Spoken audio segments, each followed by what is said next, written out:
శ్రీ చక్ర ఆస్ట్రాలజీ రెమెడీస్కి స్వాగతం. ఇప్పుడు ఒక జాతక పరిశీలన చూద్దాం. అది ఏమంటే వివాహం ఆలస్యం అవ్వడానికి కారణం.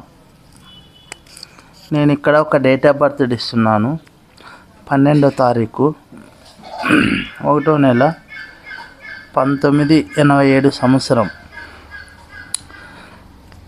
మధ్యాహ్నం 12:35. పుట్టిన ప్రదేశం ఆదోని. అయితే లగ్నం వచ్చి మేష లగ్నం, రాశి వచ్చి వృషభ రాశి, మృగశిర నక్షత్రం 2వ పాదంలో జన్మించాడు. అయితే లగ్నంలో ఏ గ్రహాలు లేవు. 2లో చంద్రుడు, 6లో కేతువు, అష్టమములో శుక్రుడు శని, భాగ్యంలో రవి బుధుళ్ళు, లాభంలో గురువు, వ్యయంలో కుజ రాహువులు. మొట్టమొదటిగా వివాహం ఆలస్యం కారణం ఇక్కడ పునర్పదోషం, ద్వితీయంలో చంద్రుడు, అష్టమములో శని పరపర దృష్టి. దీన్ని పునర్పు దోషము అంటారు. అందువల్ల వివాహానికి లేట్ అయింది. అయితే వివాహం ఎప్పుడవుతుంది?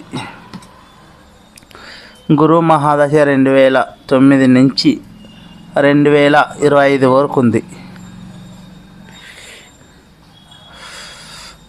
అయితే 2025 లోపల అవుతుంది, మే నెల లోపల. ఎందుకంటే ఇక్కడ రాశి చక్రంలో అష్టమంలో శుక్రుడు,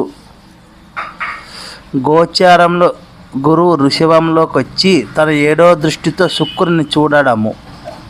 నడుస్తున్న భాగ్యాధిపతి గురు మహాదశ శుభకారులకు కారకుడు గురువు. అందువల్ల గురు మహాదశలో 2025 మేలో అవుతుంది వివాహం. నా ఛానల్ నచ్చినట్లయితే సబ్స్క్రైబ్ చేయండి, లైక్